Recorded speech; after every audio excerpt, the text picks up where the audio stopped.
Hi. So இன்னைக்கு வந்து ஒரு சூப்பரான வீடியோக்காக தான் வந்திருக்கேன். ரொம்ப ரொம்ப சந்தோஷமா இருக்கு. என்ன அப்படின்னு பார்த்தீங்கன்னா, பா இந்த உலகத்துல இத்தனை நல்லவங்க நம்மளை சுத்தி இருக்காங்களா அப்படின்றதுக்காக தான். ஒட்டுமொத்த தமிழகமும் எதிர்பார்த்து காத்துக்கிட்டு இருந்த பிக் பாஸ் சீசன் 8ஓட கிராண்ட் ஃபினாலே நாளைக்கு நடக்க போகுது. ஸோ மொத்தமாக 5 ஃபைனலிஸ்ட்டாக ஆயிட்டாங்க. 6 ஃபைனலிஸ்ட்டாக இருந்தவங்க 5 ஃபைனலிஸ்ட்டாக மாறிட்டாங்க. இதற்கான காரணம் உங்களுக்கே தெரியும். பிக் பாஸ் சீசன் 8ஓட மணி டாஸ்க் இந்த டைம் கொஞ்சம் டிஃப்ரெண்ட்டாக நடந்தது. ஸோ மணி பாக்ஸ் எடுக்க போகிறேன்னு சொல்லிட்டு சொன்ன டைமுக்குள்ளே பிக் பாஸ் வீட்டுக்குள்ளே வராதனால ஜாக்லின் எவிக்ட் ஆனாங்க. இது யாருமே எதிர்பார்க்காத ஒரு விஷயம்.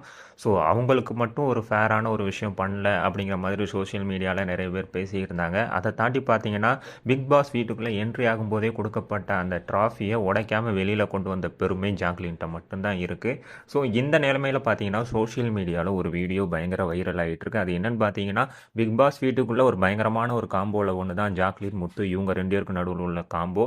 இவங்க 2 பேரும் பேசிக்கிட்ட ஒரு வீடியோ தான் இப்போ சமூக வலைதளங்களில் பயங்கர வைரல் ஆகிட்டு இருக்கு.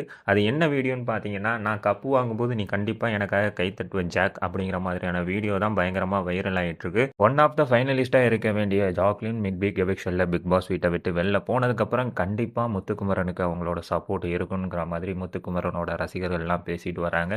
கண்டிப்பாக வெயிட் பண்ணி பார்க்கலாம் யார் கப்படிக்க போகிறாங்கன்னு. ஸோ நீங்கள் யார் கப்படிப்பாங்கன்னு நினைக்கிறீங்க? அதை பற்றின கமெண்ட்ஸை கமெண்ட் செக்ஷனில் சொல்லுங்கள். இந்த வீடியோ பிடிச்சிருந்தா லைக் பண்ணுங்கள், ஷேர் பண்ணுங்கள். மறக்காமல் நம்ம சேனலை சப்ஸ்கிரைப் பண்ணுங்கள்.